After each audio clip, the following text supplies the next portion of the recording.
Sophia fixa l'enveloppe, se demandant si c'était encore un rappel qu'elle n'avait pas sa place. La note à l'intérieur disait simplement « Votre présence est attendue ». Le message semblait aussi froid qu'une note de service, la laissant penser « Attendu ». Hein? Pas réellement désiré. Elle se souvenait comment chaque mot de cette lettre portait un jugement silencieux. C'est comme s'il pensait que je leur dois quelque chose juste en me montrant. Marmonna-t-elle en passant ses doigts sur l'encre délavée. Autour d'un café ce matin-là, elle dit à son amie Tania, « Tu te rends compte? C'est tellement formel, comme si j'allais entrer dans une réunion du conseil d'administration au lieu de ma propre réunion de famille. » Tania répondit simplement, « Peut-être qu'il pense que tu as oublié ta place. » Le langage quotidien de cette invitation, dépouillé de chaleur ou d'attention, fit que Sophia se sentit petite et déplacée. Pourtant, au fond d'elle, une étincelle de défi commençait déjà à se former. « Ils peuvent s'attendre à tout ce qu'ils veulent, » se dit-elle, « mais je ne vais pas laisser ça me définir. » Avec un soupir résigné, elle replia la note et se dirigea vers la porte. Dans le train, un inconnu engagea la conversation sur le ridicule de ces jeux de pouvoir familiaux. Et pendant un bref instant, Sophia se sentit moins seule dans sa frustration. Bien que les mots de la lettre ne contiennent aucune passion, ils déchaînèrent une tempête de souvenirs de déceptions passées et un sentiment émerge de détermination, une détermination qui la pousserait bientôt à l'action. « Je serai là », se résolut-elle doucement, comme si elle se le promettait à elle-même. Même si son cœur battait la chamade, mêlant appréhension et anticipation, elle savait qu'il n'y avait plus de retour en arrière possible. Marcher dans les couloirs familiers du domaine semblait différent. Lorsque Sophia ouvrit la porte de ce qui avait été autrefois sa chambre d'enfant, l'espace était vide, dépouillé de ses vieux souvenirs réconfortants. Les murs qui arboraient autrefois des photos de famille délavées affichaient désormais fièrement des trophées et des récompenses Tapax en grave-l'œil qui appartenaient à Masson. « Que s'est-il passé ici ?» demanda-t-elle à voix haute, sa voix résonnant légèrement dans la pièce calme et spacieuse. Elle se souvint comment chaque coin de cette pièce était autrefois rempli de ses secrets et de ses rêves. Maintenant, c'était comme si son identité avait été effacée. Alors qu'elle passait la main sur la surface lisse et froide de la commode, elle pouvait presque entendre les échos de rires juvéniles étouffés par des années de négligence. « Ce n'est plus ma chambre. » marmonna-t-elle, sentant un vide dans sa poitrine. Plus tard dans la journée, alors qu'elle attendait près de l'entrée, elle rencontra Masson lui-même, appuyé nonchalamment contre l'embrasure de la porte avec un air suffisant. « Tu pensais être accueilli par tes vieux souvenirs » ricana-t-il, son ton teinté d'un sarcasme mordant. « Tu aurais peut-être dû rester à l'écart » ajouta-t-il. Les yeux de Sophia se plissèrent. Elle répondit d'un ton égal. « Peut-être que j'ai changé, Masson, et peut-être que cet endroit devrait changer aussi. » Leur échange n'était pas bruyant, mais il était lourd d'années de rivalité et de ressentiments inexprimés. Un domestique de passage, qui avait travaillé là avant et après le changement de pouvoir familial, remarqua tranquillement. « Cette pièce a connu des jours meilleurs, tout comme vous, mademoiselle. » Même dans ce simple commentaire, Sophia sentit la vérité. La maison n'était plus la sienne. C'était un rappel que, dans les marées changeantes de la famille et du pouvoir, les souvenirs de personne, ni leurs espaces, ne restaient intacts face au passage du temps.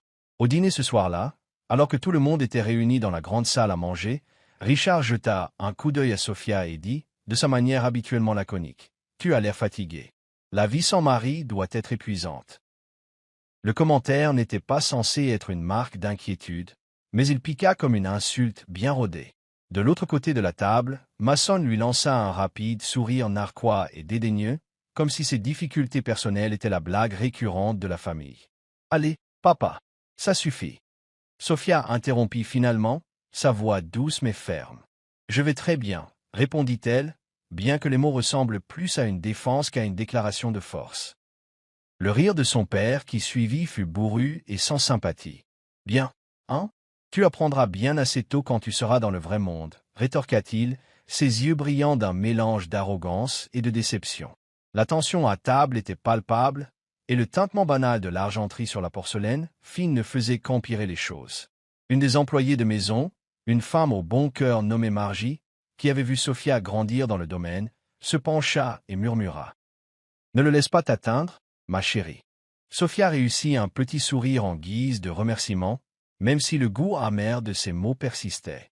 Dans un coin tranquille de la pièce, elle confia plus tard à un cousin. « Je suis fatiguée de me sentir comme si je n'étais jamais à la hauteur. » La conversation se poursuivit à voix basse, chaque membre de la famille prenant parti, sans le dire ouvertement. Même en endurant les piques blessantes, la résolution de Sophia commença à se durcir.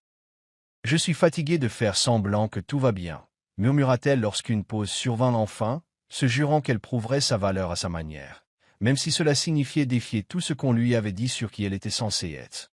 Plus tard dans la soirée, alors que la famille se réunissait pour un toast de célébration dans le salon orné, l'atmosphère était lourde d'une joie forcée. Les verres trinquèrent et les conversations futiles emplirent l'air tandis que l'ambiance oscillait entre fierté et ressentiment à peine voilés. Mason, toujours le favori de la famille, leva son verre avec un large sourire plein d'assurance, déclarant « à la vision et à un avenir radieux sous ma direction ». Sa voix retentit et la majeure partie de la salle fit écho d'une vague approbation. Sophia était assise en silence à l'extrémité de la table, son propre verre intact, absorbant chaque mot comme un poids qui l'écrasait. « Je n'arrive tout simplement pas à croire que personne ne m'ait demandé de dire un mot », confia-t-elle à un cousin voisin qui haussa les épaules d'un air désolé. Lorsqu'un ami de la famille tenta de lui arracher quelques mots, elle se contenta de sourire, gardant soigneusement un mélange de chagrin et de défi derrière ses yeux. Parfois, le silence en dit plus long que n'importe quel discours, pensa-t-elle, se rappelant les conseils d'un ancien mentor. Un instant plus tard, l'ami de Mason, Jake, se pencha et murmura d'un ton conspirateur. « Tu es sûr que tu ne te retiens pas exprès ?» Les lèvres de Sophia se tordirent en un sourire amer alors qu'elle répondait doucement. « Peut-être que je n'ai tout simplement rien à dire pour célébrer. » Les mots restèrent suspendus entre eux, lourds de l'implication que sa vie avait toujours été considérée comme moins importante. Dans cette pénombre, alors que la conversation tourbillonnait autour de futilités et de vantardises futures, la trahison n'était pas dramatique, c'était juste une autre partie de la journée, une histoire familière racontée par ceux qui avaient oublié le sens de la loyauté. Chaque tintement de verre faisait écho à l'aveu silencieux que, tandis que Mason était célébré, sa propre voix était systématiquement exclue du toast censé réunir la famille. Le lendemain matin, toute la famille se réunit dans le salon, un espace qui avait été témoin d'innombrables célébrations et secrets. Aujourd'hui, cependant, l'ambiance était différente, lourde du fardeau du devoir et de vieilles blessures qui refusaient de guérir.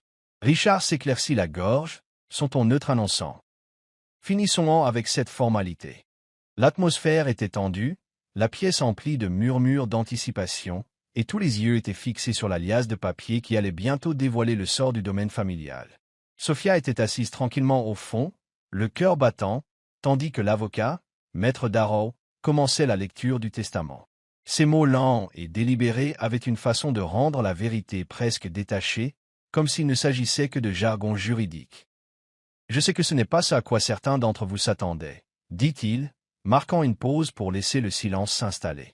Mason s'agita sur son siège, son sourire confiant vacillant légèrement alors qu'il réalisait que la lecture pourrait ne pas lui être aussi favorable qu'il le croyait. « On m'a demandé de lire intégralement, » poursuivit maître Darrow de son ton posé, laissant chaque mot flotter dans l'immobilité de la pièce.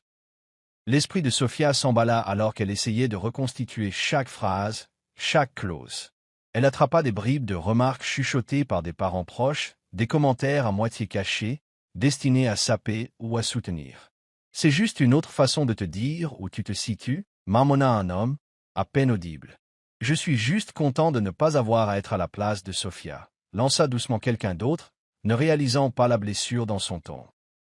Malgré la lourde formalité juridique, les tensions familiales sous-jacentes semblaient toujours aussi vives. Les yeux de Sophia brûlaient de larmes non versées alors que chaque mot du testament lui rappelait chaque moment où elle avait été rejetée ou négligée.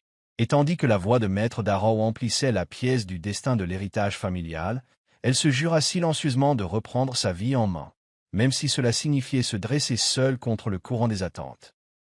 Après la lecture officielle, Richard rit d'une manière qui n'était pas vraiment un rire, mais plutôt un reniflement dédaigneux et méprisant. « Tu voulais un but?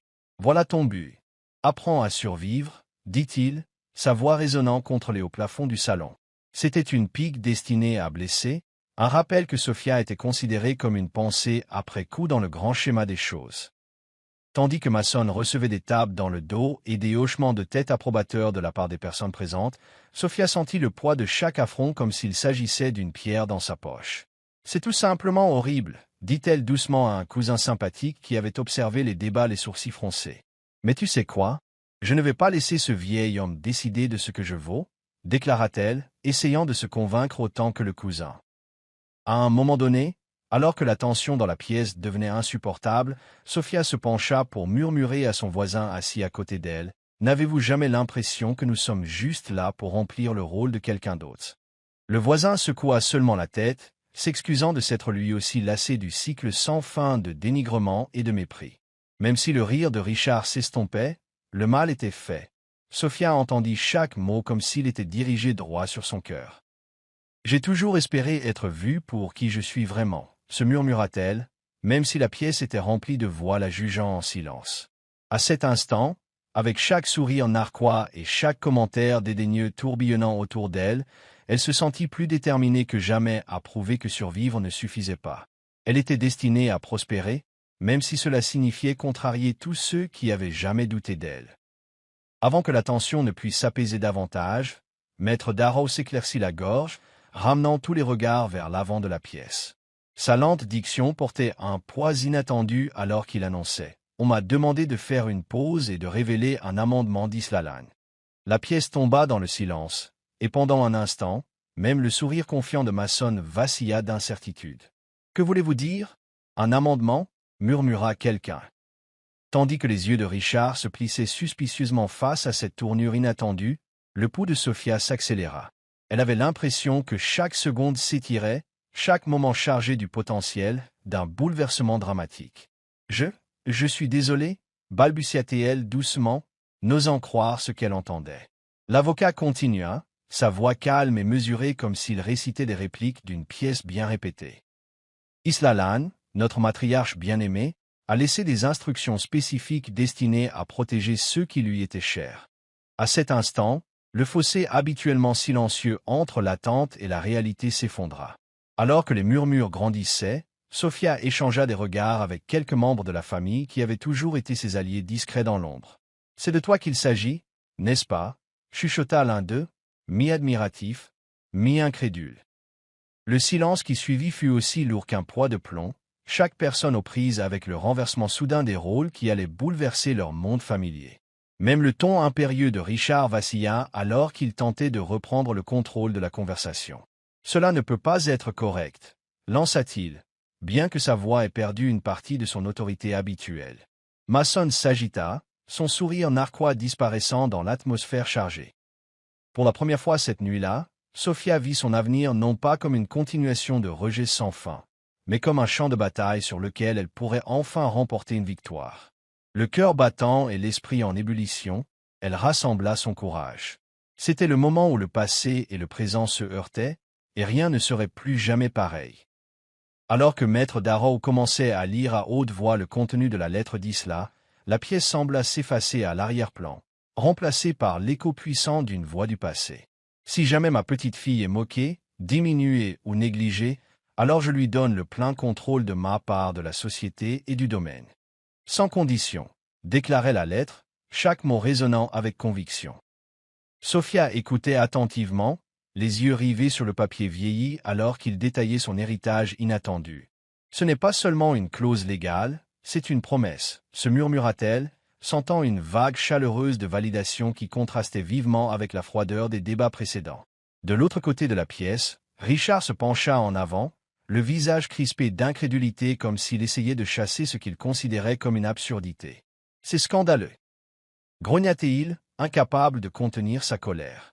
Maître Darrow marqua une pause, laissant les mots flotter dans l'air avant de continuer, son ton égal et inflexible. La lettre a été écrite par Islalan elle-même, dont la vision pour cette famille a toujours été en avance sur son temps, dit-il, sa voix suscitant un mélange de respect et de défi parmi ceux qui se souvenaient d'elle. Une petite voix, à peine audible jusque-là, brisa le lourd silence. « J'ai toujours su qu'elle croyait en moi. » dit doucement Sophia, jetant un coup d'œil autour d'elle pour chercher un signe de soutien. Ces mots, simples et directs, portaient le poids d'une croyance longtemps enfouie, finalement mise en lumière. C'est comme si elle avait laissé une bouée de sauvetage, commenta un parent proche, sa voix pleine d'une admiration tranquille. La lettre n'était pas seulement un bout de papier ou du jargon juridique, c'était le message final d'Isla, un appel à se lever et à prendre ce qui lui revenait de droit. À cet instant chargé, Sophia réalisa que sa force tranquille était reconnue, alors que le son des mots d'Isla submergeait tout le monde. Même les plus sceptiques commencèrent à reconsidérer leurs propres suppositions sur le destin et la valeur. Le visage de Richard devint rouge alors qu'il lâchait. C'est absurde. D'un ton qui tentait de masquer une profonde insécurité. Il ne pouvait accepter que la vision d'Isla ait laissé le contrôle entre les mains de Sophia. Maître Darrow réitéra calmement. En fait, Isla possédait 51% de la société et du domaine, ce qui signifie que, selon la loi, vous détenez maintenant le pouvoir. La pièce éclata en un tourbillon de débats chuchotés, de regards étonnés et de ricanements désapprobateurs. Le sourire confiant de Mason s'évapora alors qu'il fixait Sophia, les yeux écarquillés d'incrédulité. « Vous plaisantez, j'espère » marmonna-t-il à voix basse tandis qu'un autre parent tentait d'argumenter. « Ça ne peut pas être vrai, elle n'est pas vraiment celle que nous attendions pour diriger. » Sophia, absorbant tranquillement chaque mot, dit finalement d'une voix ferme. « Je ne suis plus là pour être méprisé. » Son ton était mesuré mais portait une pointe de détermination qui laissait peu de place à la discussion. « Le contrôle ne se donne pas, il se mérite » rétorqua Richard, sa voix dégoulinant de frustration et de déni. La réponse de Sophia fut simple mais puissante. « Peut-être est-il temps que vous réalisiez que parfois, les discrets en apprennent plus que vous ne le pensez. » Le dialogue resta en suspens, chaque partie refusant de céder. En arrière-plan, la cadence mesurée de Maître Darrow continuait, ancrant les émotions chaotiques avec des faits inébranlables. La loi est claire, la décision d'Isla a été prise et elle n'est pas sujette à débat. Sur ce, la pièce fut forcée de faire face à une nouvelle réalité, une réalité où la tradition et le pouvoir étaient en train d'être réécrits sous leurs yeux. Même si les chuchotements emplissaient l'espace et que l'incrédulité se mêlait à une acceptation réticente, une chose était claire. L'équilibre du pouvoir avait radicalement changé, laissant toute la famille face à un avenir qu'elle n'avait jamais imaginé. Pendant un long moment après la révélation de Maître Darrow, Mason resta assis en silence, son sourire auparavant confiant disparaissant complètement alors que la nouvelle vérité s'imposait. Les plaisanteries agréables dans la pièce firent place à un courant sous-jacent de tension que personne ne pouvait ignorer. « Je suppose que cela signifie que les choses changent un peu, » dit finalement Mason, son ton forcé et incertain, essayant désespérément de masquer la vulnérabilité qu'il ressentait à l'intérieur. Ses yeux passèrent de Sophia à son père, cherchant un soutien qu'il ne sentait plus. « Tu ne penses sérieusement pas la laisser prendre le contrôle, n'est-ce pas » demanda-t-il à voix basse à un ami proche, une note de désespoir perçant dans sa voix alors qu'il luttait avec les implications des mots d'Isla. L'ami secoua lentement la tête, répondant « Il semble que ce soit déjà décidé. » Ce simple échange portait plus de poids que toutes les déclarations officielles faites plus tôt, indiquant clairement que même ceux qui avaient défendu son leadership en doutaient maintenant. De l'autre côté de la pièce, Sophia maintenait un calme extérieur, bien que son cœur batte la chamade comme si elle avait couru un marathon.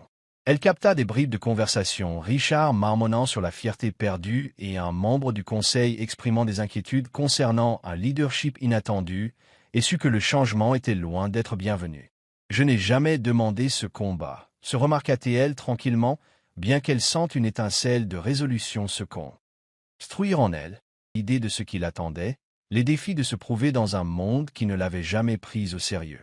Peut-être que c'est le moment de leur montrer à quoi ressemble un vrai leadership, dit-elle à un cousin solidaire qui lui tendit la main avec une pression réconfortante. Le sourire évanescent sur le visage de Mason reflétait la perte collective de certitude qui avait autrefois régné sur le domaine, laissant chacun face à un avenir où les alliances et les loyautés seraient mises à l'épreuve.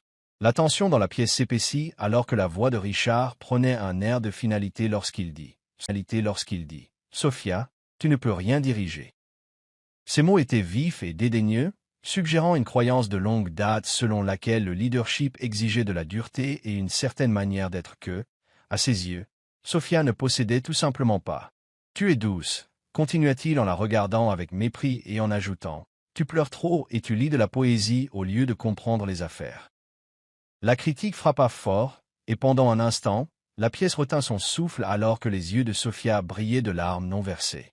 Mais ensuite, puisant dans une force tranquille qui la surprit même, elle répondit d'un ton calme mais ferme. « J'ai aussi écouté. J'ai regardé. J'ai appris. » Il n'y avait aucune théâtralité dans son discours, juste une déclaration tranquille de sa propre valeur et de sa capacité. L'un des membres du conseil d'administration, qui avait toujours été indécis quant à la dynamique familiale, se pencha en avant et dit à voix basse, « Peut-être qu'elle a été plus attentive que nous ne le pensions. » Même Mason, assis inconfortablement à côté de son père, ne put s'empêcher de murmurer, « Peut-être que nous l'avons sous-estimé depuis le début. » La conversation devint plus animée avec des chuchotements et des murmures de ceux qui avaient autrefois cru que seule la force manifeste commandait le respect. « Je suis peut-être différente, » dit doucement Sophia, ses yeux ne quittant jamais ceux de son père. « Mais cela ne signifie pas que je suis inapte à diriger. Le succès ne se résume pas à la force brute et à une voix retentissante. » Ces mots, bien que non criés, portait le poids d'une longue pratique et de la sagesse tranquille qui vient du fait d'affronter le rejet à maintes reprises.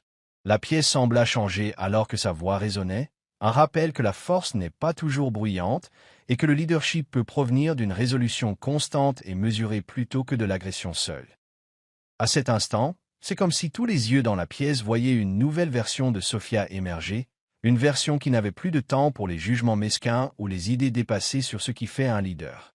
Après la lecture, juste au moment où les émotions tourbillonnantes commençaient à se transformer en un silence inconfortable, Maître Darrow s'avança et tendit un dossier à Sophia.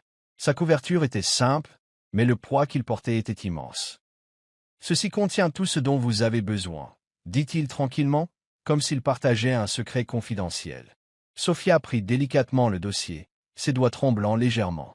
Elle alors qu'elle réalisait qu'il était rempli de documents qu'elle n'avait jamais vus auparavant. Des plans d'étage détaillés, des états financiers, même des mots de passe écrits d'une écriture soignée. On dirait que grand-mère avait tout prévu pour toi depuis le début. Remarqua l'un des parents plus âgés, mi-admiratif, mi-incrédule. Mason S.E. Pincha E.T. Ricana. Alors maintenant, tu es aussi la pro de la technologie.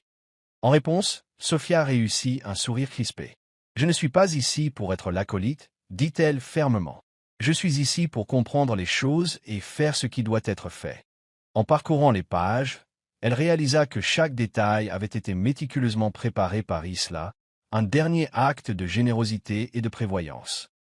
Le dossier n'était pas seulement une liasse de papier. C'était une bouée de sauvetage lancée à la seule personne qui avait toujours été ignorée. Dans un moment de calme, loin des regards indiscrets du reste de la famille, Sophia confia à son amie la plus proche parmi le personnel, « Linda, je n'ai jamais su à quel point de choses se cachaient derrière tous ces chiffres et ces plans.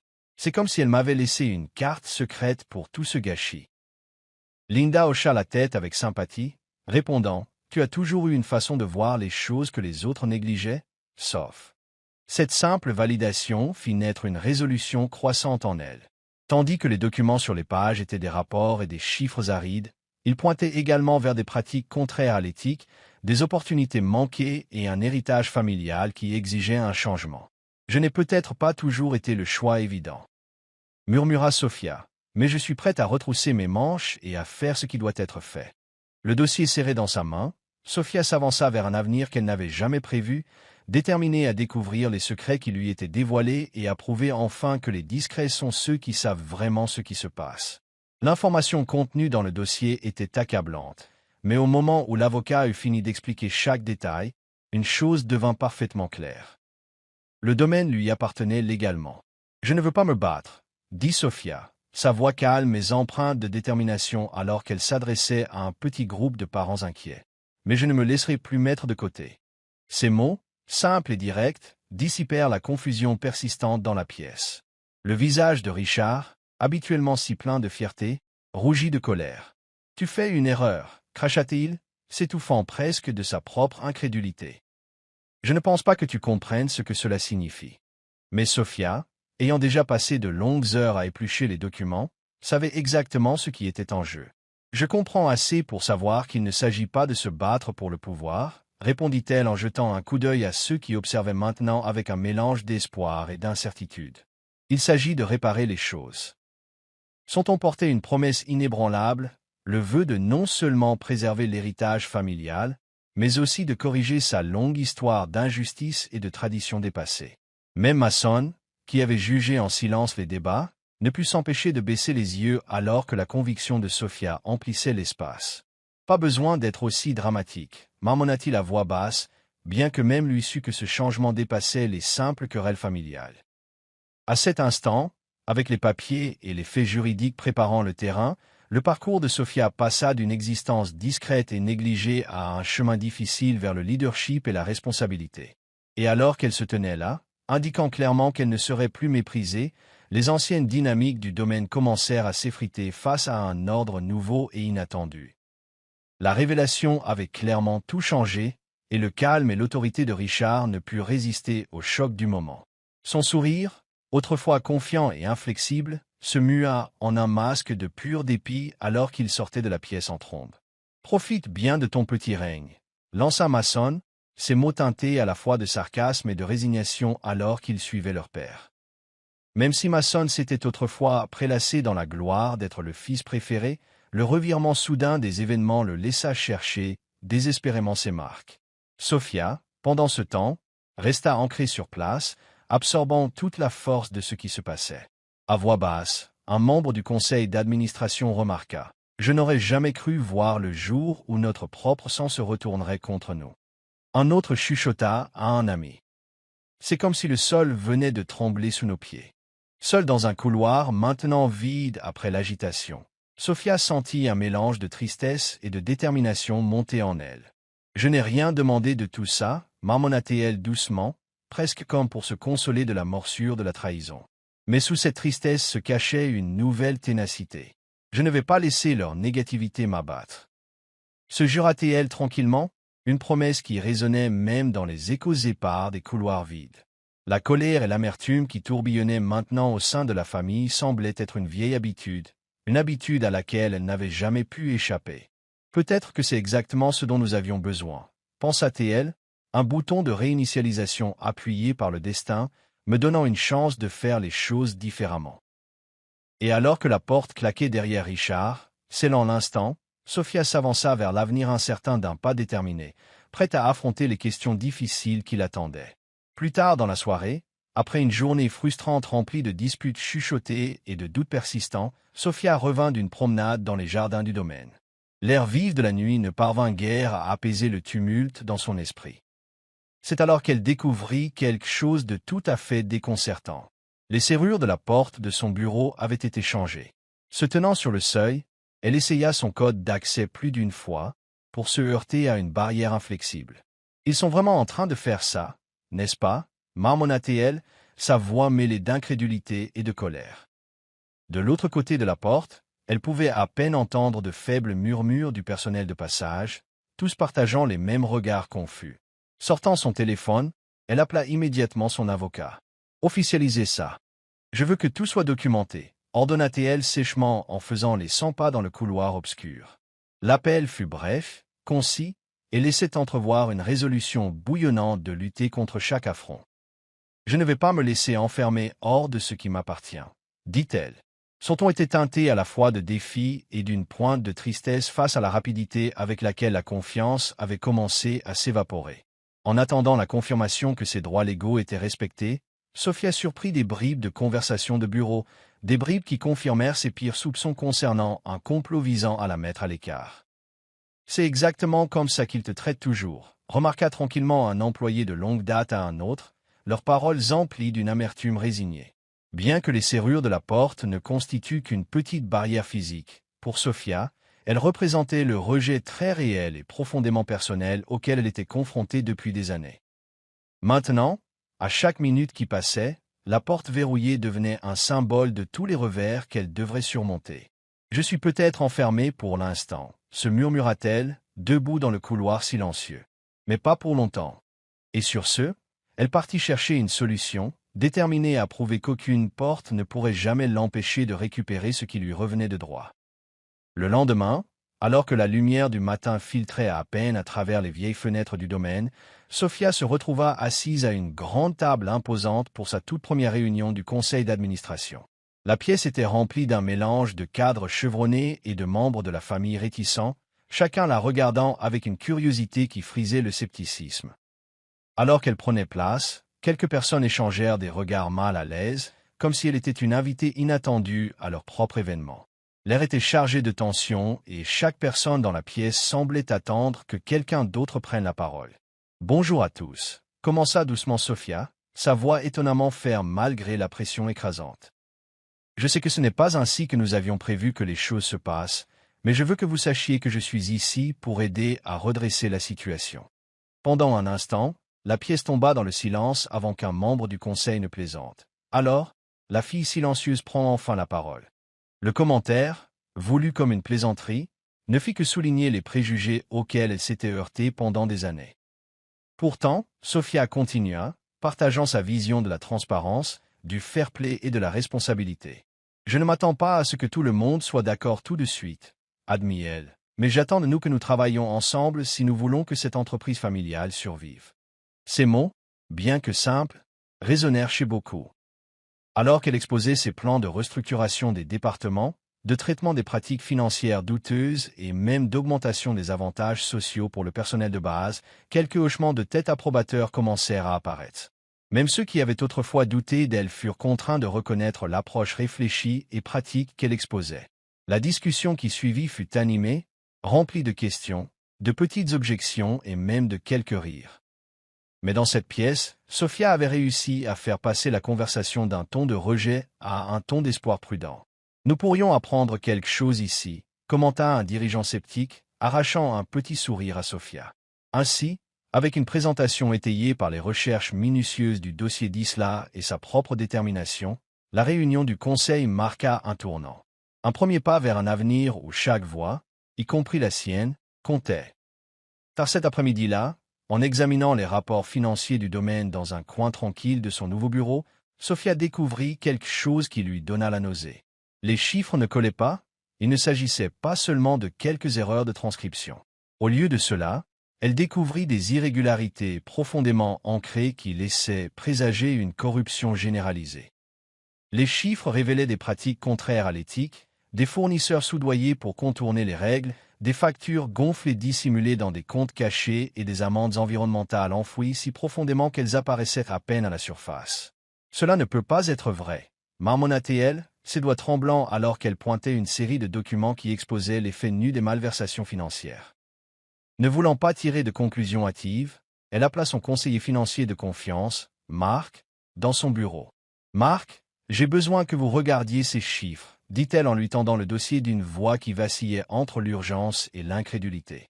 Les yeux de Marc s'écarquillèrent en parcourant les pages. « Sophia, c'est énorme, » dit-il d'un ton égal. « Nous parlons de problèmes systémiques qui pourraient mettre toute l'entreprise en péril. » Leur conversation devint animée, tous deux débattant de l'ampleur de la corruption et de sa profondeur. « Nous devons exposer cela avant que les choses n'empirent, » dit Sophia avec détermination, sentant le poids de la responsabilité.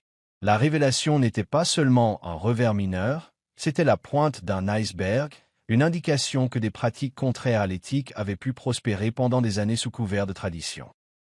Alors que la discussion s'approfondissait, Sophia se promit d'assainir jusqu'au dernier recoin de la corruption, aussi complexe soit-elle. Le frisson de la détermination l'emporta sur le choc initial, remplaçant le désespoir par une résolution de combattre la pourriture au cœur de l'entreprise familiale. « Si c'est le prix du succès, » dit-elle tranquillement, « alors soit, je le paierai avec tout ce que j'ai. » À l'extérieur de son bureau, le doux ronronnement du domaine se poursuivait, inconscient que son avenir était sur le point de prendre un tournant radical. En parcourant les piles de données du dossier d'Isla tard dans la nuit, Sophia tomba sur une série de mails cryptiques qu'elle n'était pas censée voir. Ils étaient cachés dans un dossier secret sur un vieil ordinateur portable, détaillant des transactions douteuses et des accords en coulisses. Le langage était direct, sans prétention, mais les messages étaient aussi accablants qu'explicites. « Ça ne peut pas être une coïncidence », dit-elle à voix haute en lisant un email qui décrivait comment des fonds étaient acheminés par des sociétés écrans, le tout pointant vers l'implication de Masson. D'un ton feutré, elle envoya un texto à son amie et collègue de confiance, Rachel, connue pour sa perspicacité en matière d'enquête d'entreprise. « Rachel, j'ai besoin de ton aide. J'ai trouvé quelque chose d'énorme. Leur conversation devint rapidement intense, Rachel insistant. Tu dois tout documenter. Ça pourrait être la preuve irréfutable dont nous avons besoin pour exposer beaucoup de saleté. Au cours des heures suivantes, Sophia reconstitua toute l'histoire cachée derrière les emails à l'apparence anodine. Chaque message transféré, chaque pièce jointe dépeignait un tableau de mauvaise gestion délibérée et de fraude pure et simple. Je n'aurais jamais cru que ça en arriverait là, se murmura-t-elle, se sentant à la fois trahie et étrangement investie d'un pouvoir par cette connaissance. Bien que ce ne soit pas le combat auquel elle s'attendait, les preuves étaient claires, et avec chaque email, l'urgence d'exposer la vérité devenait encore plus indéniable. La nuit s'étira alors qu'elle compilait les emails dans un fichier sécurisé, déterminée à ne laisser personne falsifier la vérité. Dehors, le monde dormait, mais à l'intérieur de la petite chambre de Sophia, une rébellion se formait tranquillement, bâtie sur des communications cachées, des révélations nocturnes et la résolution de redresser un système gangrené par la corruption. Quelques jours après la découverte des emails accablants, Sophia fut choquée de voir un titre scandaleux en première page du journal local. Le titre disait « L'héritière a hérité par la séduction d'un avocat âgé ». Une invention extravagante qui tordait la vérité au-delà de toute reconnaissance. L'histoire, semblait-il, n'était pas seulement une atteinte à sa réputation, mais aussi un mensonge soigneusement orchestré par quelqu'un de proche, probablement son père. C'est absurde, s'exclama-t-elle avec frustration en discutant de l'article avec Marc et Rachel lors d'une brève réunion dans son bureau. Qui oserait salir mon nom à ce point? Demanda-t-elle en tapant avec colère le journal imprimé contre la table. Marc fronça profondément les sourcils, notant « Il est clair qu'ils essaient de saper votre autorité avant même que vous n'ayez commencé à nettoyer ce gâchis. » Pendant ce temps, un membre sceptique du conseil d'administration remarqua lors d'une réunion ultérieure. « Alors maintenant, nous devons faire face à de fausses nouvelles en plus de la fraude financière. » L'ironie de la situation n'échappa à personne, et un murmure de mécontentement parcourut la pièce. Sophia savait que le faux récit était conçu pour la dépeindre comme une opportuniste, quelqu'un qui avait profité des imbroglios juridiques de la famille plutôt que quelqu'un qui s'était battu pour ce qui lui revenait de droit. En relisant l'article une fois de plus, le venin de chaque mot exagéré alimenta sa détermination. « Ils veulent me démolir. Avant même que je ne conçoive valable, dit-elle, sa voix basse mais déterminée. Et avec cette résolution, Sophia se fit la promesse silencieuse de rassembler chaque bribe de preuve et chaque témoin, exposant non seulement la corruption cachée dans les chiffres du domaine, mais aussi la calomnie dirigée directement contre sa personne. Le titre fabriqué était une trahison, mais il marquerait également le début de sa contre-attaque, une bataille non seulement pour la vérité, mais pour l'âme même de l'héritage qu'elle était sur le point de récupérer. Dans des conversations feutrées qui résonnaient à travers les couloirs sombres du domaine, Sophia commença à entendre des chuchotements qui confirmaient le pire de ses craintes. Tard un soir, alors qu'elle examinait d'autres documents, un commentaire désinvolte lui parvint d'un des membres du conseil d'administration. « Elle pleurera et s'effondrera, comme avant », ricana la voix, à peine masquée par le mépris. Les mots, bien que discrets, résonnèrent dans le silence de la pièce, chaque syllabe coupant plus profondément que n'importe quelle explosion bruyante n'aurait pu le faire. Sophia sentit une douleur familière mêlée à une fureur bouillonnante qui fit trembler ses mains. « Je ne me laisserai pas briser par des commérages ou des ricanements, » se marmonna-t-elle, bien que la blessure soit indéniablement vive. Quelques instants plus tard, lors d'une brève promenade pour s'éclaircir les idées, un assistant de longue date et de confiance s'approcha d'elle, disant doucement « Mademoiselle Sophia, votre grand-mère disait toujours que vous étiez la tempête silencieuse, forte quand il le faut. » Ces mots, simples et sincères, apportèrent une petite mesure de réconfort et lui rappelèrent la force intérieure qu'elle avait presque oubliée. Pourtant, le mal causé par ces mots chuchotés persistait, résonnant dans son esprit et renforçant sa résolution de leur prouver à tous qu'ils avaient tort. « Chaque doute qu'ils ont à mon égard est un défi que j'ai l'intention de relever de front, » dit-elle, la détermination brillant dans ses yeux alors qu'elle retournait à son travail. Le murmure destiné à affaiblir son esprit alluma au contraire un feu, transformant la tristesse et la trahison en une nouvelle volonté de justice et de respect. Et alors qu'elle s'asseyait une fois de plus pour faire face aux responsabilités écrasantes de son nouveau rôle, elle résolut de laisser chaque mot, chaque affront, être le carburant qui l'alimenterait à travers la tempête à venir.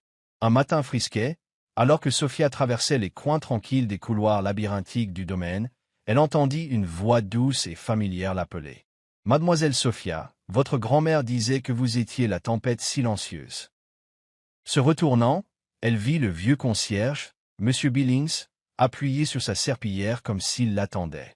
Sa voix, douce et pourtant sincère, la fit s'arrêter et réfléchir au pouvoir des petits actes de gentillesse. « Je me souviens quand vous illuminiez cet endroit avec votre force tranquille, » continua-t-il, ses yeux se plissant en un sourire chaleureux.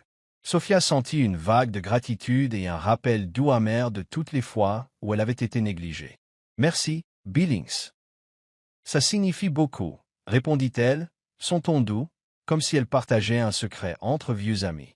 À cet instant, les simples mots du concierge soulignèrent une vérité que beaucoup dans la famille avaient oubliée. Les discrets possédaient souvent la plus profonde sagesse et leur impact se mesurait non pas en déclarations bruyantes mais en moments sincères et quotidiens. Même si l'écho du passé se mêlait à l'incertitude de l'avenir, Sophia reconnut que son parcours concernait plus que de simples batailles d'entreprise.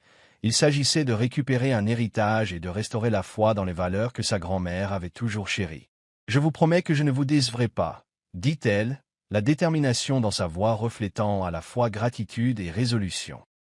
Et avec cette petite conversation sincère résonnant dans son esprit, Sophia poursuivit son chemin, prête à affronter les défis à venir. Dans cet échange fugace, la simple gentillesse d'un concierge devint un puissant rappel que parfois, même les interactions les plus ordinaires pouvaient enflammer la force extraordinaire nécessaire pour les batailles à venir. Les preuves croissantes de corruption et de trahison étaient devenues impossibles à ignorer, et Sophia savait que parfois la vérité devait être dite d'une manière que personne ne pouvait nier. Déterminée à ne plus laisser les salles secrets du domaine cachés, elle organisa une conférence de presse dans la salle de conférence moderne du domaine. Debout au pupitre devant une mer de journalistes sceptiques et de caméras clignotantes, elle annonça « Je suis ici pour rétablir la vérité. Nous sommes confrontés à de graves problèmes de pratiques contraires à l'éthique, et le public mérite de connaître les faits. » La salle tomba dans le silence alors qu'elle exposait une chronologie claire des événements, étayée par des documents détaillés et des chiffres indéniables. « J'ai toutes les preuves, emails, rapports financiers et témoignages, » expliqua-t-elle calmement, ses mots délibérés et accessibles. Un journaliste cria. « Voulez-vous dire qu'il y a une corruption massive dans votre entreprise familiale ?» Ce à quoi elle répondit simplement « Oui, et j'ai l'intention d'exposer chaque parcelle de celle-ci. » Le journaliste griffonna furieusement alors qu'elle continuait, soulignant qu'elle ne cherchait pas la vengeance mais la responsabilité. « Il ne s'agit pas de rancune personnelle, » déclara-t-elle. « Il s'agit de restaurer la justice et de protéger les moyens de subsistance de toutes les personnes liées à cette entreprise. » Les faits qu'elle présenta se propagèrent dans la pièce, laissant dans leur sillage un silence stupéfait ponctué de murmures d'approbation et de choc. Même si certains remettaient en question ses méthodes et ses motivations, son ton mesuré et son langage direct ne laissaient aucune place au doute. « Je fais cette démarche parce que je veux du changement, » dit-elle avec une détermination tranquille. Sur ce, Sophia ouvrit la séance aux questions, sa présence calme dans la mer agitée des accusations inspirant un sentiment de détermination tant parmi les journalistes que parmi ceux qui la soutenaient secrètement. Lors de cette conférence de presse, elle n'a pas seulement mis en lumière la corruption, mais a également lancé un mouvement dont beaucoup espéraient qu'il apporterait enfin la réforme dont la famille et le public avaient si désespérément besoin. De retour au domaine, les tensions étaient toujours vives alors que certains membres de la famille tentaient de justifier leurs actions passées.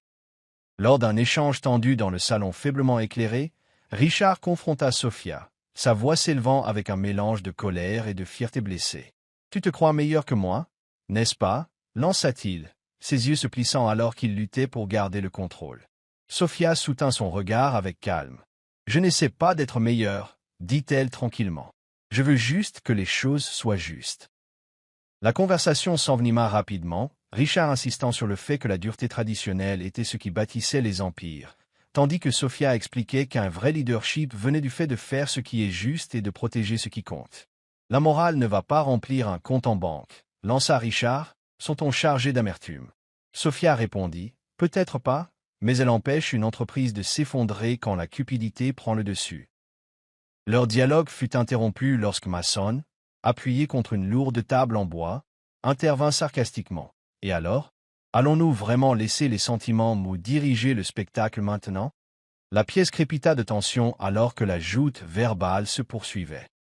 Certains parents essayèrent de jouer les médiateurs en suggérant que peut-être les deux parties avaient des arguments valables, mais la fierté du vieil homme et la détermination tranquille de Sophia laissaient peu de place au compromis. « Je n'ai rien à prouver », dit fermement Sophia, sa voix s'élevant à peine au-dessus d'un murmure qui portait néanmoins le poids de toutes ses expériences.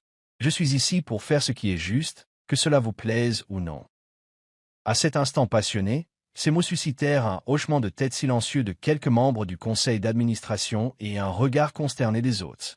C'était clair. L'air de l'arrogance débridée était révolu, et aussi dur que soit la vérité, elle promettait un nouveau départ, un départ où l'intégrité pourrait enfin triompher de la tradition. Dans une tentative désespérée de reprendre le contrôle et de protéger son statut déclinant, Mason eut recours à l'une de ses vieilles ruses.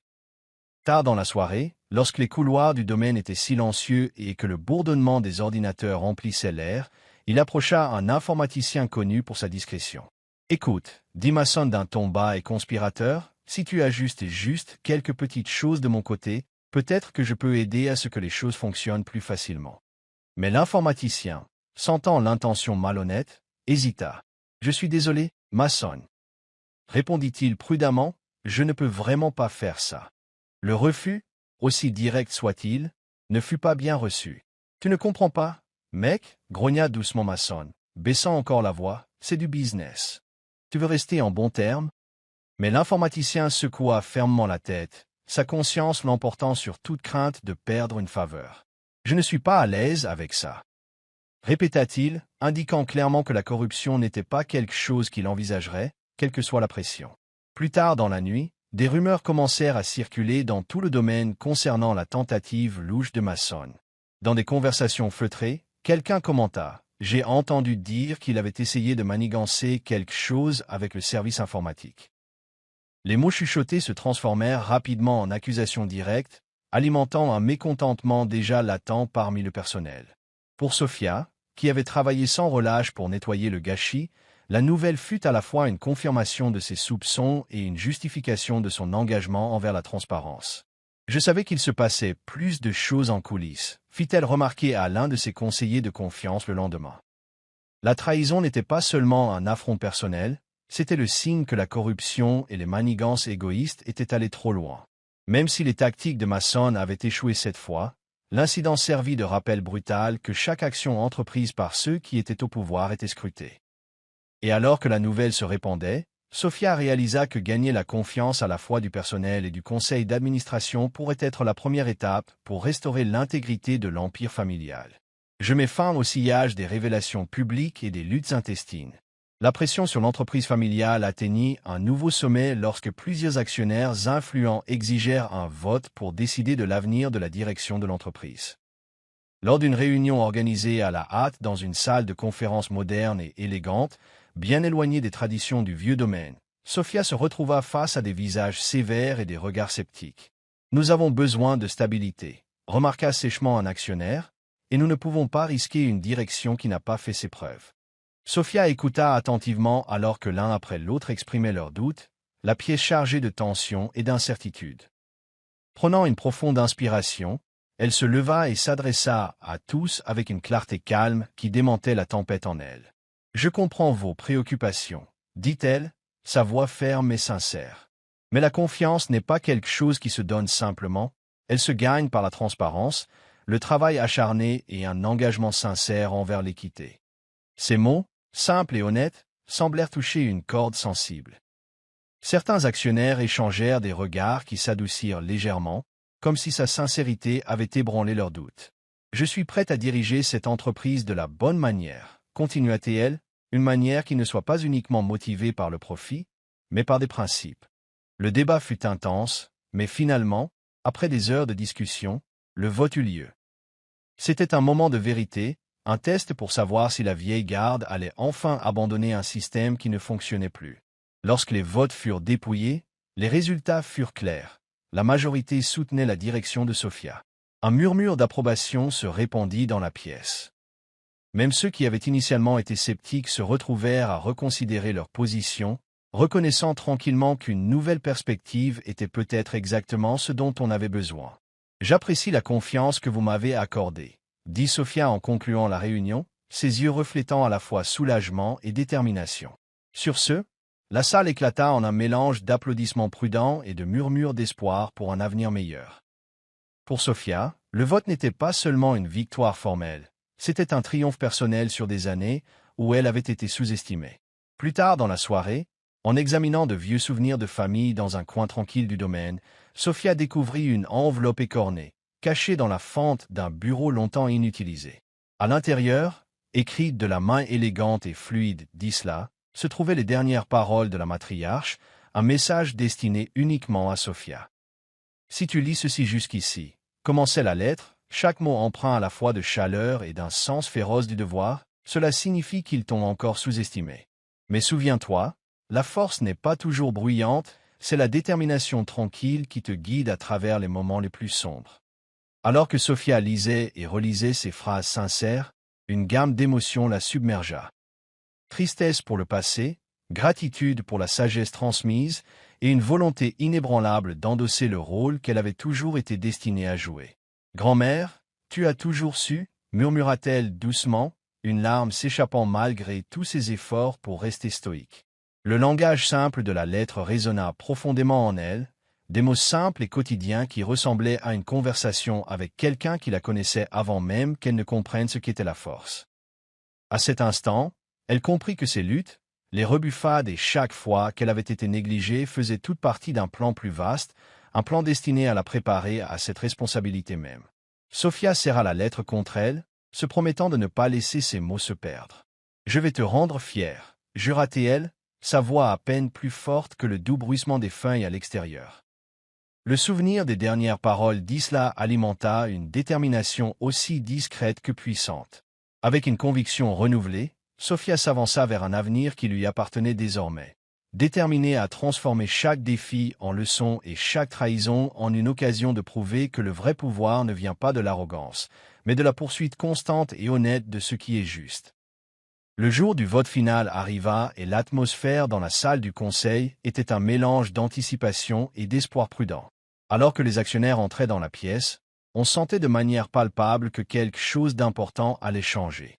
Sophia prit place à la tête de la longue table polie, ses yeux reflétant une détermination calme qui s'était développée tout au long de son long parcours. Un par un, les votes furent exprimés.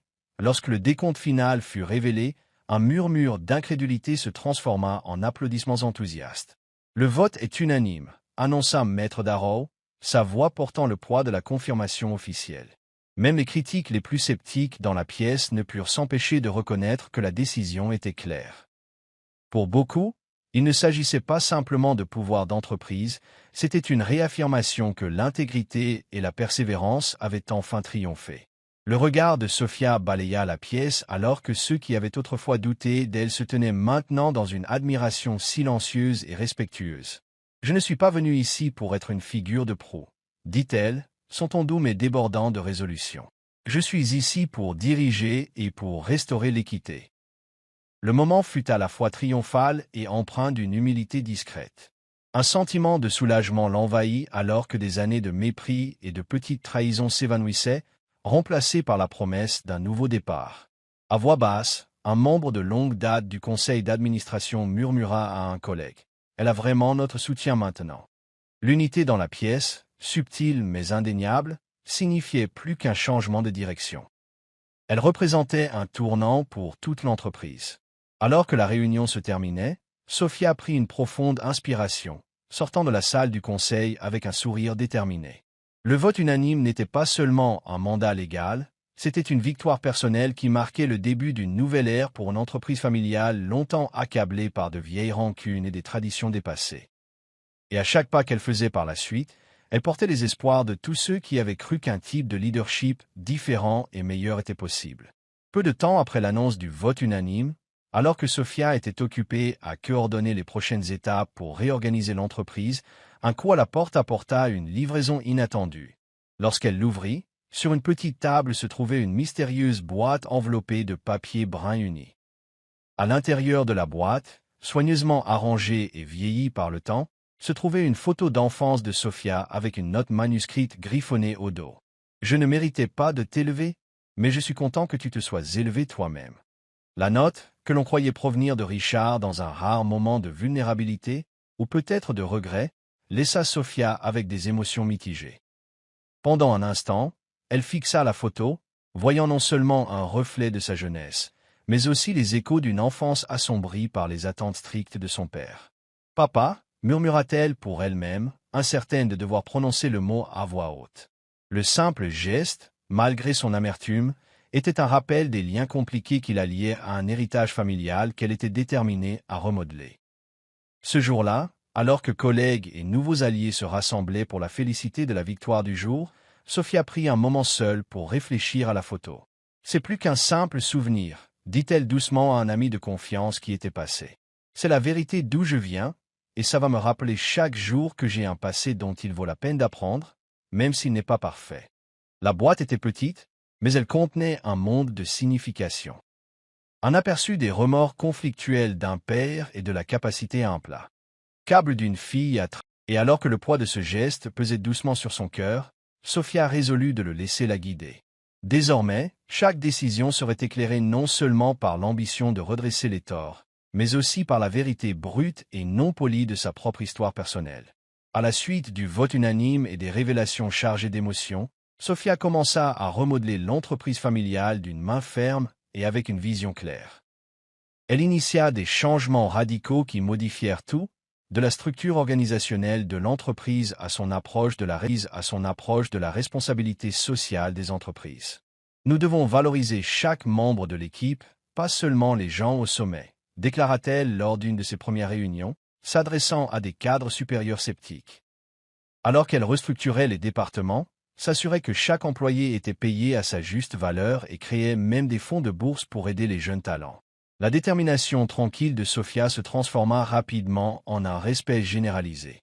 Les anciens sceptiques se retrouvèrent à prendre des notes et à lui demander conseil sur la manière de gérer des problèmes de longue date.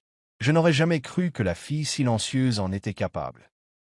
Un employé de longue date fit remarquer avec une admiration nouvelle. Lentement mais sûrement, la femme qui avait été ignorée et sous-estimée pendant si longtemps était maintenant celle que les gens recherchaient pour obtenir des conseils et des assurances. Au milieu de tous ces changements, Sophia ne perdit jamais de vue la leçon la plus importante transmise par sa grand-mère. Le pouvoir n'a jamais été le but. Il s'agissait de prendre soin des personnes derrière les chiffres, de favoriser un environnement où chacun avait une chance équitable.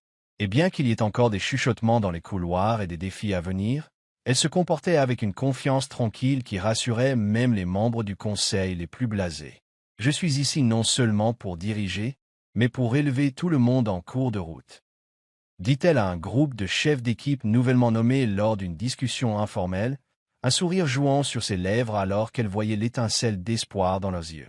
La transformation ne se produisait pas par des manœuvres tapac sans grave-l'œil, mais par des actions honnêtes et quotidiennes qui parlaient plus fort que n'importe quel grand geste n'aurait jamais pu le faire. Et de cette manière constante et discrète, Sophia prouva que la fille qui avait autrefois été négligée était en effet la femme qu'il suivrait. Dans l'acte final d'un long et tumultueux voyage, Sophia traversa le vaste campus de l'entreprise, un lieu désormais animé d'une nouvelle énergie, d'un dévouement et d'un espoir nouveau. Alors qu'elle se promenait devant des bureaux animés et des employés affairés qui la regardaient maintenant avec confiance plutôt que suspicion, un jeune stagiaire l'approcha avec hésitation. « Possédez-vous vraiment tout cela ?» demanda le stagiaire, la voix pleine d'un mélange d'admiration et d'incertitude. Sophia marqua une pause, baissa les yeux sur le visage avide devant elle et sourit doucement. « Non !» dit-elle dans un langage simple et quotidien qui résonnait d'honnêteté, « je ne le possède pas.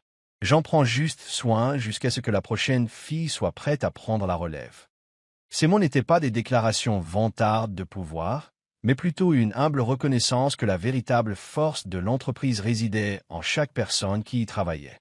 Ce moment résumait tout ce qu'elle avait appris en cours de route.